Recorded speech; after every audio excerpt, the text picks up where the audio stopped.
اس پہ کوئی واضح طور پہ غلاظت اپنے جسم کے ساتھ نہ گری ہوئی ہو، گندگی کا ڈھیر نہ ہو، عام روٹین کی مٹی جسے سورج پانی پڑتے ہوئے شعاؤں کے ساتھ اسے خشک کرتے ہیں، یا وہ گیلی ہے۔ یہاں گیلی مٹی منہ پہ مارنا آپ کو پتہ ہے طہارت کے خلاف نہیں ہے، لیکن نجاست کے خلاف ہوگی۔ وہاں طریقہ کیا ہے؟ اس سے آپ وضو بھی کر سکتے ہیں، آپ غسل بھی کر سکتے ہیں، دونوں کا الٹرنیٹ ہے۔ وضو کیسے کریں گے، غسل کیسے کریں گے، رسول اللہ صلی اللہ علیہ وسلم نے اس کا طریقہ بتایا، صحیح بخاری میں موجود ہے، دیگر کتب حدیث کے اندر بھی موجود ہے۔ اصل میں ایک صحابی کو ضرورت پیش آ گئی، انہیں نہانا تھا، جنبی کیفیت تھی، تو انہوں نے وضو کے معاملے میں تیمم سیکھا ہوا تھا، لیکن غسل کیسے کرتے ہیں، پانی نہ ہو تو مٹی سے پاک کیسے ہوا جاتا ہے؟ کہتے ہیں تمرغتو، میں الٹ پلٹ ہوا زمین میں، کما تتمرغ الدابہ، جس طریقے سے ایک جانور زمین میں لیٹتا ہے ادھر سے ادھر، تو میں نے سمجھا کہ پورے جسم کو مٹی لگانی ضروری ہے۔ یہ کر کے رسول اللہ صلی اللہ علیہ وسلم کے پاس آئے، بتایا، صحیح بخاری کی حدیث ہے، آپ علیہ الصلوۃ والسلام نے کہا تیرے لیے اتنا ہی کافی تھا۔ پھر آپ نے پریکٹیکل کر کے دکھایا، قربان جاؤں اس مربی پہ۔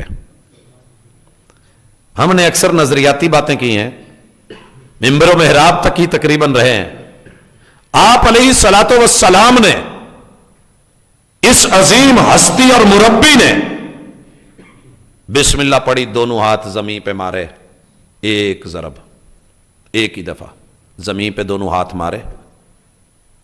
دوسرا سٹیپ، آپ نے ان دونوں میں پھونک ماری۔ اب ان دونوں کو اپنے چہرے پہ پہلے ملائے۔ دنیا کی ساری جتنی بھی لاجکس ہیں، جتنی ترتیبیں اور فقاہتیں ہیں، یہاں آ کے ڈوب جاتی ہیں۔ یہاں ایمان اور الاعتصام بالکتاب والسنہ، وہی اور میرے محبوب کی سنت یہاں سر اٹھا کے کھڑی ہے۔ بندہ سوچتا ہے قرآن مجید کے اندر تو ترتیب یہ ہے کہ پہلے ہاتھ، کلی، ناک میں پانی، دیگر معاملات، پھر چہرہ۔ یہاں کیا ہے؟ آپ علیہ الصلوۃ والسلام نے پھونک ماری ہے اور کہا ہے تیرے لیے اتنا کافی ہے۔ تیسرا سٹیپ، اپنے چہرے پہ دونوں ہاتھ پھیرے ہیں، پھیرنے کے بعد پھر ان ہاتھوں کو دوسرے ہاتھ پہ پھیر دیا ایک دوسرے پہ، اور کہا ہے تیرے لیے وضو میں بھی یہی تیمم ہے اور غسل میں بھی یہی تیمم ہے۔ یہ غسل کے بھی قائم مقام، یہ وضو کے بھی قائم مقام، اور اگر سینے میں ایمان ہے تو ایک مومن کے لیے میرے محبوب کا دیا ہوا اتنا عمل ہی کافی ہے۔ میں غالباً 9th میں تھا، ہمارے سر جی رائیونڈ سے ہو کے آئے تھے، تو انہوں نے آ کے ہمیں تیمم سکھایا۔ یہ تیمم ہم نے سیکھا تھا کہ دونوں ہاتھ پہلے مارے جائیں گے اس طریقے سے، ان کو ہاتھوں پہ ملا جائے گا، پھر دوسرا ہاتھ مارا جائے گا، ان کو چہرے پہ ملا جائے گا، پھر ہاتھ مارا جائے گا، اور اس میں سے یہ 3 انگلیاں ان کے ساتھ ایسے گھما کے، ان کو یہاں لا کے اس طریقے سے لے جا کے ایسے، اور ان کو یوں گھما کے اس طریقے سے ایسے۔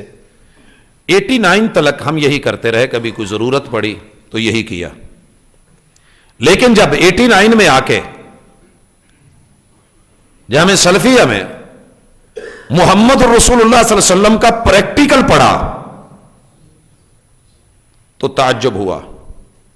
میں واپس گیا، ہمیں نہیں پتا ہوتا تھا مسلک کیا ہے، اور نہیں پتا ہوتا تھا کہ یہ دین میں معاملات کیا ہیں۔ سر جی سے ملا، میں نے کہا سر آپ نے ایک تیمم کا طریقہ بتایا تھا، تو اس کا کوئی حوالہ مجھے چاہیے۔ مجھے ہنسی آ رہی تھی اس وقت جو انہوں نے کہا، وہ بالکل ایسے ہی ہے جیسے آج کل حوالہ دے دیا جاتا ہے جی بہار شریعت میں لکھا ہے۔